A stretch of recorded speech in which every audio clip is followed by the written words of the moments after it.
kita sudah mendengar tentang tanda atau awal dari khotbah Tuhan Yesus tentang akhir zaman. Ya, tentang akhir zaman, dan Tuhan Yesus mengkhotbahkan tentang keruntuhan bait suci. Apa makna atau apa maksud Tuhan di balik keruntuhan bait suci itu? Saudara bisa lihat dalam buletin kita hari ini. Ya, saya kira sebenarnya cukup untuk kita sekalian. Dan setelah Yesus mengkhotbahkan tentang nubuatannya tentang keruntuhan bait suci itu, murid-murid melakukan bertanya demikian. Ketika Yesus duduk di atas bukit Zaitun, datanglah murid-muridnya kepadanya untuk bercakap-cakap sendirian dengan dia. Kata mereka, katakanlah kepada kami, bila manakah itu akan terjadi, dan apakah tanda kebenaranmu dan tanda kesudahan dunia ini? Saudara, pertanyaan murid-murid Yesus ini ditanyakan oleh semua orang Kristen sepanjang zaman. Orang-orang percaya bertanya kepada pendeta, Pak Pendeta, kapan Yesus akan datang kali kedua? Itu ditanyakan sejak murid-murid Yesus. Sejak Yesus hidup sampai dengan sekarang ini, kira-kira 2000 tahun yang lalu. Dan menariknya, Tuhan Yesus tidak mengatakan secara terperinci waktu yang tepat kapan dia akan kembali dan tanda kebenaran dan tanda kesudahan dunia ini. Oleh karena itu, Bapak Ibu dan Saudara, malam hari ini saya ingin menyampaikan firman Tuhan yang saya beri judul tanda-tanda awal zaman baru. Dunia pernah mengalami akhir zaman. Dunia pernah mengalami akhir zaman. Pada zaman itu, saudara ingat cerita itu. Tuhan begitu sedih melihat kehidupan manusia pada waktu itu, sehingga Tuhan mengatakan, aku akan memusnahkan umat manusia karena mereka menunjukkan ciptaan hatiku, karena mereka hidupnya tidak benar di hadapanku. Dan itu sebenarnya sudah diubahkan sebelum zamanmu, ketika kakekmu diberi nama Metusalah. Diberi nama Metusalah yang artinya apa? Ketika engkau mati, maka akhir zaman itu terjadi. Ya, sudah diubahkan melalui nama. Jadi kalau saudara membaca Alkitab ada silsilah-silsilah ya saudara. Tadi pagi saya ngomong dengan seorang jemaat dalam olahraga pagi. Saya ngomong dengan dia, Bapak, kalau membaca Alkitab bagian apa yang paling tidak disukai? Baca silsilah, Pak. Ya, silsilah. Ini memperanakan ini memperanakan ini, ini memperanakan itu. Karena kita melewati saja ya saudara. Tapi kalau itu digali, itu merupakan sebuah akan ada pengertian yang di dalam. Salah satunya adalah kakek Nuh, yaitu Metusalah. Dia diberi nama Metusalah, itu merupakan nubuatan. Jadi orang Yahudi itu ketika memberi nama anaknya punya maksud, punya arti, ada harapan di situ, ada doa di situ, ada nubuatan di situ. Kita juga demikian ya saudara. Orang tua kita memberi nama kita pasti ada nubuatan di situ, ada harapan di situ, ada doa di situ. Ayah saya memberi nama Budiono. Tujuannya apa? Supaya ono budi, ada budi. Supaya anak ini nanti suatu ketika memiliki budi pekerti yang baik. Itu harapan dan doa ayah saya. Ketika saya memberi anak saya Kristian, namanya Kristian, maka saya berdoa supaya anak saya ini tetap menjadi Kristen, mengikut Kristus. Ketika anak saya ini saya beri nama Baptista, saya berharap anak saya ini tetap menjadi orang Baptis. Dan dia punya cita-cita ya entah sekarang ya ingin menjadi pendeta. Ketika saya memberi nama anak, ada doa di situ, ada harapan di situ, ada nubuatan di situ. Dan ketika orang tua dari Metusalah memberi nama Metusalah, maka dia mengatakan ketika engkau sudah mati, maka dunia ini berakhir. Dan benar, pada zamanmu dunia berakhir. Hanya 8 orang yang diselamatkan. Nuh dan istrinya, Sem, Ham dan Yafet bersama-sama dengan istrinya. Bapak Ibu dan Saudara dalam Tuhan, ketika Tuhan Yesus menyatakan tentang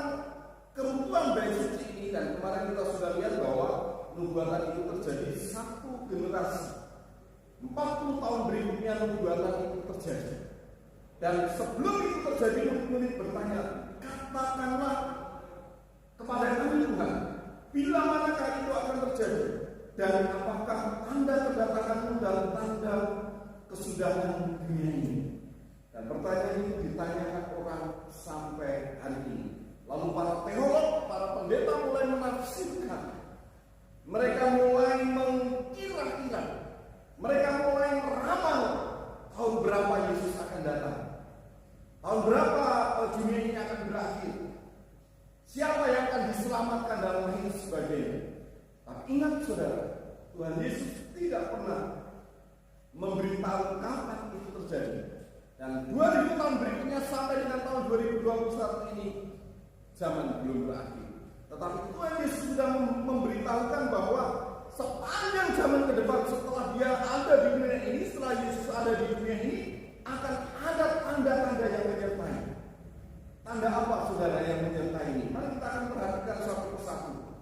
Ada 4 tanda saudara. Yang pertama adalah tanda dari dalam gereja. Tanda dari dalam gereja. Apa tanda dari dalam gereja itu? Perhatikan ayat yang keempat dan ayat yang kelima. Jawab Yesus kepada mereka, waspadalah, supaya jangan ada orang yang menyesatkan kamu. Sebab banyak orang akan datang dengan memakai namaku dan berkata, akulah Mesias, dan mereka akan menyesatkan banyak orang. Matius 24 ayat 4 sampai 5, Tuhan Yesus mengatakan waspadalah terhadap penyesatan. Ini terjadi dalam kehidupan gereja, saudara. Tuhan Yesus sudah memperingatkan bahwa dari dalam gereja akan muncul penyesat. Akan ada orang yang mengajarkan hal-hal yang bertentangan dengan Injil Yesus Kristus. Dan ada orang-orang yang merespon dengan cara berbeda terhadap kebenaran yang disampaikan oleh firman Tuhan. Bapak Ibu dan Saudara, sepanjang zaman ini sudah begitu banyak ajaran-ajaran sesat. Sekitar tahun 1800 muncul yang namanya Saksi Yehova. Beberapa tahun berikutnya muncul yang namanya Mormon, Gereja Yesus Kristus Sejati. Dulu ketika saya tinggal di Semarang, di kota Semarang ada gereja di tengah kota, dekat dengan pusat kota Semarang itu Simpang 5 namanya. Di situ ada gereja yang kecil tetapi bagus, bersih, di pinggir jalan di tengah kota itu. Namanya keren saudara, Gereja Yesus Kristus Sejati. Ya. Tapi ternyata itu adalah gereja Mormon. Gereja yang mengajarkan bahwa setelah Yesus ada nabi-nabi lain. Setelah Alkitab ini ada kitab-kitab yang lain. Tapi menariknya orang-orang ini hidupnya lebih baik dari orang-orang Kristen. Di Amerika ada namanya kota Utah tulisannya ya. Kota itu mayoritas orang-orang Mormon saudara. Tetapi itu satu-satunya kota yang tingkat kriminalitasnya paling kecil di Amerika. Menarik ya saudara. Orang-orang ini berusaha menyesatkan, membelokkan ajaran firman Tuhan. Tetapi hidup mereka lebih baik dari orang Kristen yang diajarkan kebenaran saja. Penyesalan berasal dari dalam. Oleh karena itu saudara, ketika kita mendengar firman Tuhan, mari kita akan mendengar firman Tuhan dengan baik. Mari kita akan menyelidiki firman Tuhan. Hari-hari ini mari kita akan bersama-sama untuk menggumuli firman Tuhan. Dan ketika kita mendengar firman Tuhan, Yesus Kristus mengajarkan kepada kita ada 4 jenis hati manusia. Dalam Lukas 8 ayat 4 sampai dengan 15. Nanti saudara bisa baca secara lengkap. Tetapi ada 4 jenis hati manusia berkaitan dengan firman Tuhan. Yang pertama adalah hati pinggiran. Saya sebut dengan hati pinggiran ya saudara. Kenapa? Karena ketika firman Tuhan ditabur, hatinya itu seperti tanah di pinggir jalan. Firman Tuhan ditabur, ada iblis merebut firman Tuhan itu, membelokkan firman Tuhan ini. Hati-hati dengan hati kita. Jangan sampai kita menjadi hati pinggiran. Firman Tuhan sudah ditabur, jatuh di tepi jalan, lalu iblis merebutnya. Lukas 8 ayat 4 sampai 15 mengatakan demikian. Lalu yang kedua adalah hati batu. Hati yang keras. Hati yang tidak mau menerima firman. Hati yang tersinggungan ketika ada firman Tuhan. Hati yang marah ketika mendengarkan firman Tuhan. Hati yang tidak mau diubah. Dan Yesus sudah ingatkan itu. Ada firman yang ditaburkan yang jatuh ke tanah yang berbatu. Itu adalah orang yang mendengar firman saja tetapi dia tidak mau terima. Dia selalu berpikir negatif terhadap semua firman yang dia dengar. Dan yang ketiga adalah hati berduri. Hati berduri adalah hati yang ketika firman Tuhan ditaburkan lalu dia menerima dengan sukacita, nyanyi haleluya haleluya. Ketika menerima firman Tuhan katakan amin, dia katakan amin. Tapi ketika pulang ada masalah, ada persoalan, ada kesulitan, ada beban berat, akhirnya dia meninggalkan Tuhan. Itu hati berduri. Firman jatuh ke tengah-tengah semak berburu. Harapan saya saudara ada di memiliki hati yang keempat, hati yang subur. Ketika dengar firman Tuhan, ketika baca firman, ketika merenungkan firman, saudara, firman itu akan bertumbuh. Firman itu akan berbuah. Firman Tuhan itu berkembang di dalam diri saudara, lalu menghasilkan berlipat kali ganda untuk memberkati orang lain. Saya berharap saudara ada dan kita semua ada di hati yang keempat ini. Firman ini akan menguatkan kita ketika terjadi penyesatan, ketika kita memiliki hati yang subur, ketika kita menerima firman, tidak mengeraskan hati, ketika ada masalah persoalan kita tengging dalam nama Yesus, ketika kita sedang mengalami kesulitan, kita percaya bahwa firman itu akan menguatkan kita. Maka ketika terjadi penyesatan, saudara, ketika ada ajaran-ajaran sesat, kita sekalian bisa tahu, oh ini tidak benar, ini ajaran yang salah. Karena apa? Hati kita adalah hati yang subur. Tanda yang pertama adalah tanda dari dalam gereja. Waspadalah terhadap penyesatan. Saya pernah bilang kepada Bapak Ibu dan Saudara, saya selalu berdoa ketika saya menyelidiki firman. Apakah firman ini benar-benar keluar dari hati Tuhan untuk saya sampaikan? Saya selalu menggali firman Tuhan. Dan kebetulan saya bukan kebetulan ya, tidak ada yang kebetulan dalam dunia ini. Dan saya dipercayakan di kampus tempat saya mengajarkan ini bertobat. Saya sampaikan kepada anak-anak mahasiswa, saya bilang begini, kalau kamu bertobat, bacalah Nas itu minimal 70 kali, supaya firman itu nyantel, firman Tuhan itu meresap dalam hati, dalam pikiran, dalam hidup kita, sehingga ketika kita sampaikan kita akan tahu kebenaran-kebenaran yang Tuhan dalam hati. Tanda yang pertama, waspadalah terhadap penyesatan. Tanda yang kedua adalah tanda dari kehidupan dan alam. Di ayat yang ke-6 sampai dengan ayat yang ke-8, firman Tuhan berkata demikian. Matius 24 ayat 6 sampai ayat yang ke-8. Firman Tuhan berkata demikian. Kamu akan mendengar deru perang atau kabar-kabar tentang perang. Namun berawas-awaslah. Perhatikan kata ini. Namun berawas-awaslah. Jangan kamu gelisah. Sebab semuanya itu harus terjadi, tetapi itu belum kesudahannya. Sebab bangsa akan bangkit melawan bangsa, dan kerajaan melawan kerajaan. Akan ada kelaparan dan gempa bumi di berbagai tempat. Akan tetapi semuanya itu barulah permulaan penderitaan menjelang akhir, menjelang zaman baru. Apa tanda awal yang kedua dari zaman baru? Tanda yang kedua adalah tanda dari kehidupan dan alam. Oleh karena itu perhatikanlah tanda-tanda kehidupan ini, saudara.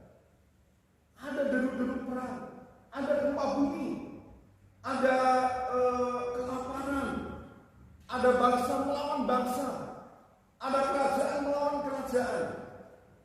Tapi yang diperingatkan Tuhan Yesus ini yang saya belum besar ini Berawas-awaslah, jangan kamu gelisah.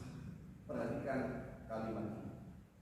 Namun berawas-awaslah, jangan kamu gelisah. Kegelisahan itu selalu melingkupi kita juga, dengan situasi kondisi yang terjadi sekarang ini. Ada COVID, kita gelisah ini harus hati-hati. Kalau salaman sekarang dilarang ya. Tapi saya tidak menolak kalau sudah baca salaman saya. Tapi harus hati-hati, setelah salaman kita semua harus cuci tangan ya. Kita semua berawas-awas, kita semua gelisah dengan situasi kondisi ini. Namun Yesus sudah memperingatkan, berawas-awas, jangan gelisah. Semuanya itu harus terjadi. Jadi berkaitan dengan cara kita mengelola emosi, saudara, mengelola hati kita, mengelola diri kita, mengelola emosi kita. Setiap kita punya emosi. Ada 6 dasar emosi yang harus kita kelola. Bisa pakai gambaran anak semua ya. Yang pertama adalah senang, happy. Kita semua punya rasa itu. Kalau saudara tidak pernah punya rasa senang ya ini harus hati-hati ya, jangan saudara nggak punya emosi. Lalu yang kedua adalah bergairah, excited, gembira dengan sesuatu. Wah, enak sekali. Mencicipi makanan, enak sekali. Beda, wah enak sekali. Dengar lagu musik, wah bagus sekali musiknya. Sampai loncat-loncat, tepuk tangannya keras sekali. Excited. Lalu yang ketiga adalah lembut, tender. Lalu ada 4. Yang keempat adalah takut. Yang kelima adalah marah. Yang keenam adalah sedih. Ya ini 6 dasar emosi. Salah satunya adalah nomor 4 adalah takut, saudara. Setiap dari kita siapa yang nggak punya rasa takut? Ada yang orang yang bilang, siapa saya nggak takut dengan apapun juga. Saudara, saya pernah cerita kepada saudara ya, saya pernah melayani di desa. Tempat tinggal saya itu di bawah, lalu ada satu kelompok jemaat kami yang tinggal di atas gunung. Jadi waktu itu saya belum punya motor, belum punya kendaraan, sehingga saya harus kalau pelayan ke sana setiap Rabu dan Jumat. Rabu ada persekutuan doa, Jumat ada pendalaman Alkitab, saya harus jalan.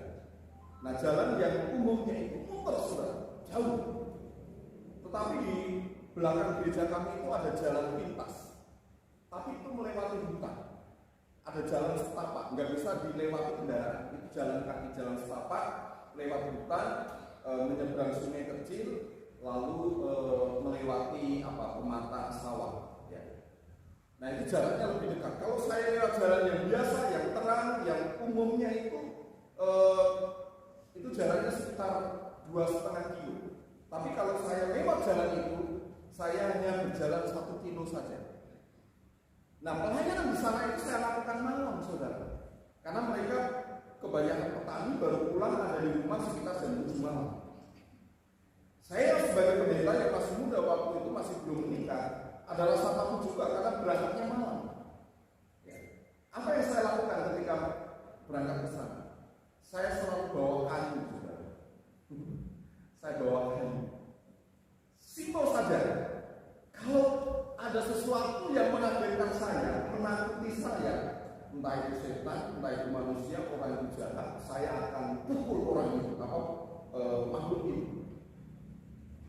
Ya, sambil mengatakan dalam nama Yesus. Ya, kami syukur, puji Tuhan, alhamdulillah. 6 tahun melayani di tempat itu tidak pernah bertemu dengan makhluk yang saya lakukan. Walaupun saya pendeta ada rasa khawatir, ada rasa takut kalau nanti dikageti, kalau nanti dimakan suami, nggak ada suami yang di sana ya, bentuknya beda dengan di sini. Saya akan pukuli pakai kayu, saudara. Ada rasa takut dalam hidup kita dan ini emosi, saudara. Emosi yang dimiliki oleh kita sebagai manusia.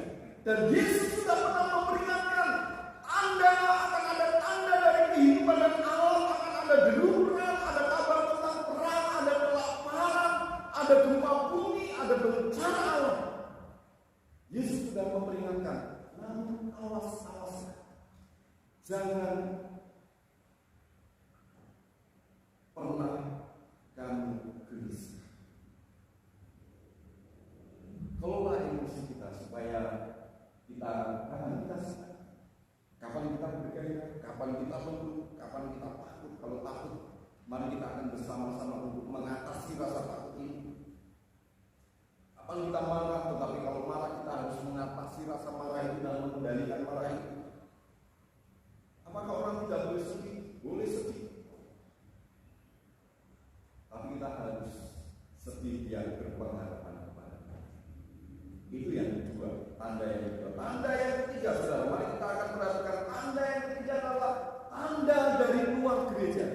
Kalau yang pertama tadi ada tanda dari dalam gereja, yaitu penyesatan lewat khotbah, lewat firman Tuhan, lewat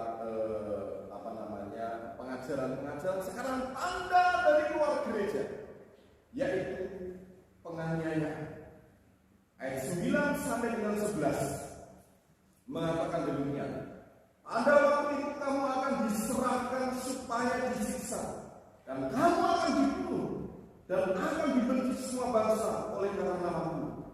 Dan banyak orang akan murtad, dan mereka akan saling menyerahkan dan saling membenci.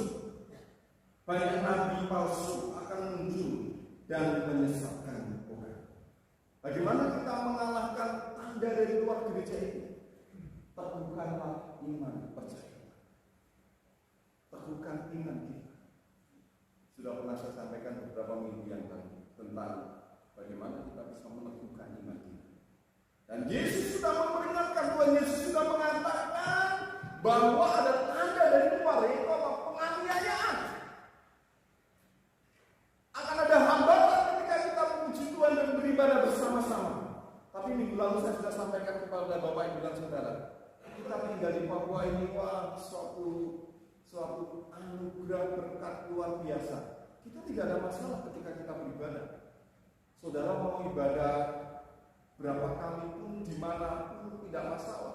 Kita mau ibadah di pinggir jalan, mau di rumah kita, mau di hotel, mau di gedung gereja, atau dimanapun, pakai tenda, tidak ada masalah, saudara. Tapi sudah perhatikan, di tempat-tempat lain tidak seperti yang kita alami sekarang ini.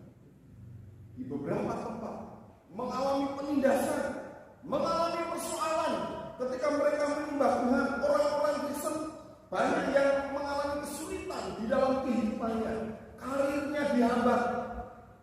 Seorang teman saya, kakaknya itu ASN, dia punya pangkat yang tinggi, tetapi dia tidak bisa menjadi pimpinan. Pangkat yang lebih rendah malah menjadi pimpinan dia. Dia menjadi ASN di Dinas Perhubungan di Jakarta.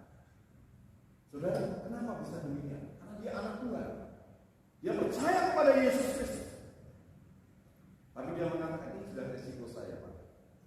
Resiko saya untuk ikut. Saudara yang saksi dan Tuhan, suatu ketika kalau kita mengalami penganiayaan, kesulitan, persoalan dalam iman kita, perhatikan, teguhkanlah iman percaya. Ketika kita ikut Tuhan, saudara, jangan ikut hanya sesuatu yang kelihatan saja. Hidup manusia, hidup seorang itu seperti ini, saudara, seperti gunung es ya. Kalau saudara pernah mengikuti seminar-seminar tentang motivasi, akan ada gunung es ini ya. Tapi seseorang mengatakan, nah ini bukan gunung es ini plastik putih yang ada di air gitu ya. Ini gunung es, saudara. Gunung es. Bagian yang atas ini, saudara, adalah sesuatu yang kelihatan. Itu namanya personality kita. Semua orang kalau ketemu kan mesti baik ya. Selamat pagi, baru dalam hatinya nggak suka dengan orang. Selamat malam. Selalu menunjukkan sikap yang baik. Itu namanya personality. Hampir semua orang punya personality yang baik. Orang yang garang sekalipun, orang yang jahat sekalipun, orang yang jelek sekalipun, sifatnya, personality-nya dia baik.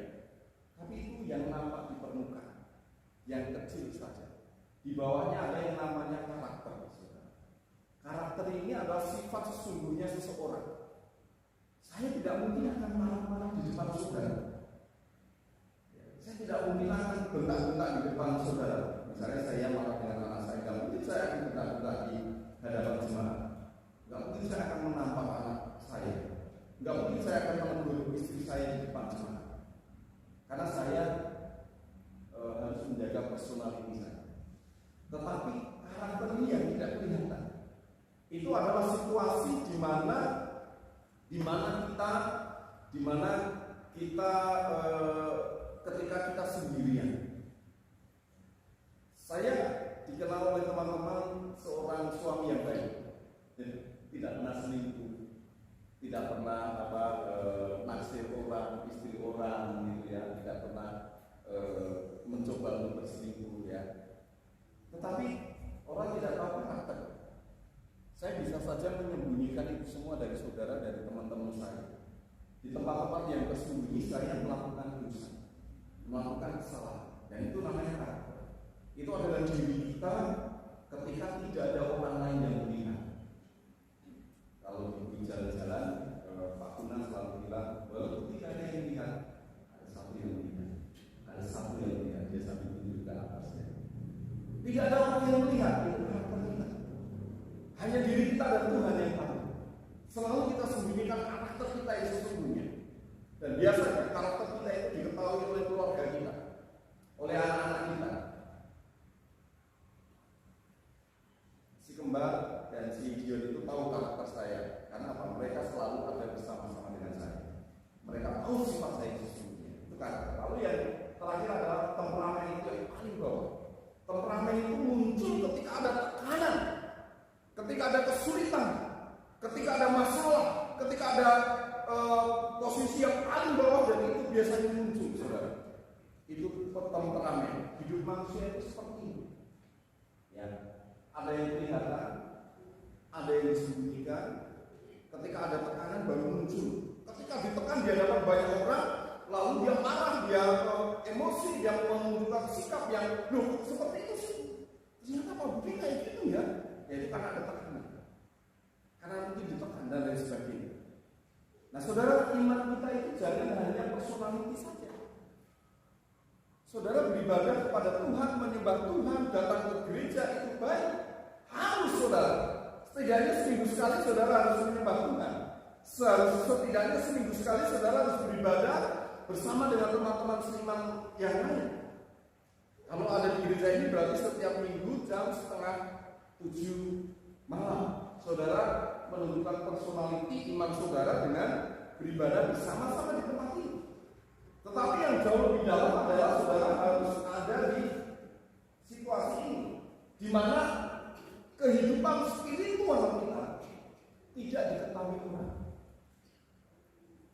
Sudah baca Alkitab setiap hari? Siapa yang tahu? Hanya saudara dan Tuhan. Sudah berdoa secara pribadi. Sudah sembah Tuhan belum setiap hari? Hanya saudara itu yang tidak kelihatan. Saya selalu mengingatkan anak saya, sudah baca Alkitab? Oh iya, yang lupa hari ini sampai pasal berapa? Kami ada program membaca Alkitab rutin dan Kejadian sampai kita pahami selama 1 setidaknya 3 sampai 4 pasal. Anak-anak yang saya ajar, yang saya muridkan di rumah, saya suruh membaca 10 pasal setiap hari. Ada 4 anak yang sedang belajar di rumah. Kita muridkan mereka harus membaca 10 pasal setiap hari. Tapi kan itu tidak kelihatan. Saya nggak bisa kontrol langsung, saya nggak bisa melihat langsung. Tapi itu adalah karakter kita. Nah, temperamen kita adalah kita bisa menjaga emosi. Ketika ada persoalan, ada kesulitan, ada tekanan dan lain sebagainya. Iman percaya kita akan semakin teguh ketika kita masuk ke anak ini kehidupan rohani kita. Ini yang ketiga. Tanda dari Tuhan gereja. Yang keempat dan terakhir adalah tanda dari orang percaya. Itu adalah respon kita. Respon kita ketika kita sudah mendengar Injil, ketika kita sudah percaya